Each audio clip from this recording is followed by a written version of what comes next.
Salam sejahtera tuan-tuan, puan-puan yang dihormati dan dikasihi sekalian. Sah atau tidak, peguam berbeza pandangan. Perjanjian persefahaman kerjasama yang dimenterai Pakatan Harapan dengan gabungan parti yang menyokong pembentukan kerajaan perpaduan di bawah pentadbiran Perdana Menteri Datuk Seri Anwar Ibrahim mengundang reaksi berbeza daripada pengamal undang-undang. Peguam Nizam Basir Abdul Karim Basir menyifatkan perjanjian terbabit sebagai tidak sah dan bertentangan dengan perlembagaan. Katanya tiada terma perjanjian yang bercanggah dengan perlembagaan, persekutuan boleh dikatakan sah dari segi polisi awam. Wakil rakyat memiliki tanggungjawab perlembagaan untuk membentangkan pendirian mereka bagi mengundi yang diwakili. Tanggungjawab itu mesti mengatasi apa-apa yang diperuntukkan dalam mana-mana perjanjian, katanya kepada Berita Harian. Nizam Basir berkata sebarang kekangan atas tanggungjawab perlembagaan, khususnya jika ia belakangkan kepentingan rakyat, tidak wajar dihujahkan sebagai konsisten dengan perlembagaan persekutuan.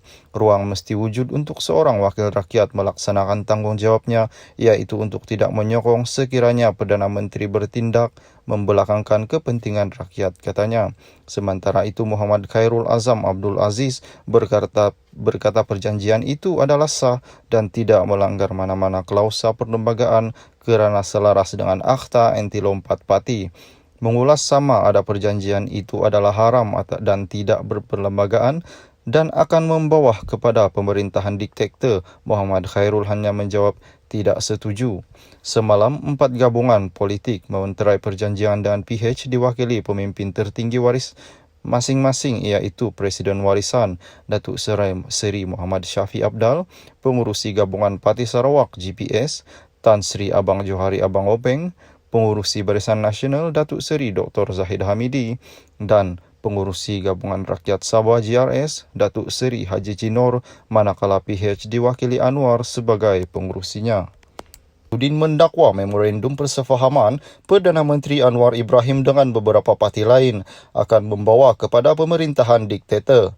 Naib Ketua Wanita Bersatu itu mendakwa klausa 4 MOU itu menyatakan kesemua ahli parlimen wajib menyokong Perdana Menteri dalam mana-mana usul kepercayaan atau rang undang-undang bekalan atau mana-mana usul berkaitan kepercayaan kerajaan PH dan BN.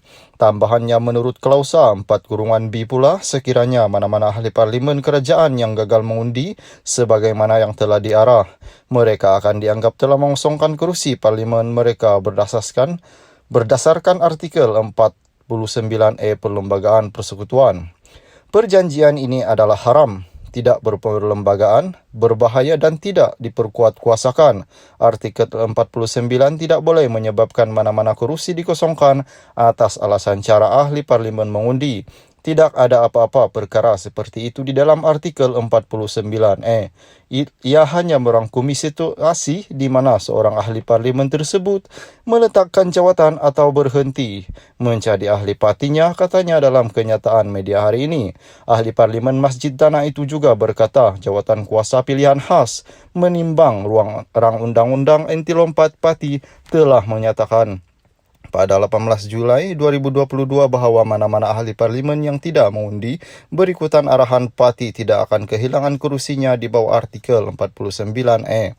Tidak mungkin Anwar dan pemimpin UMNO tidak tahu berkenaan laporan jawatan kuasa bipartisan ini. Jelas mereka secara jujur memilih untuk mengendahkannya dalam satu tindakan terdesak untuk menakut dan mengugut ahli parlimen mereka sendiri untuk menurut kehendak parti, walaupun ianya membawa kepada kemudaratan terhadap demokrasi berparlimen, katanya.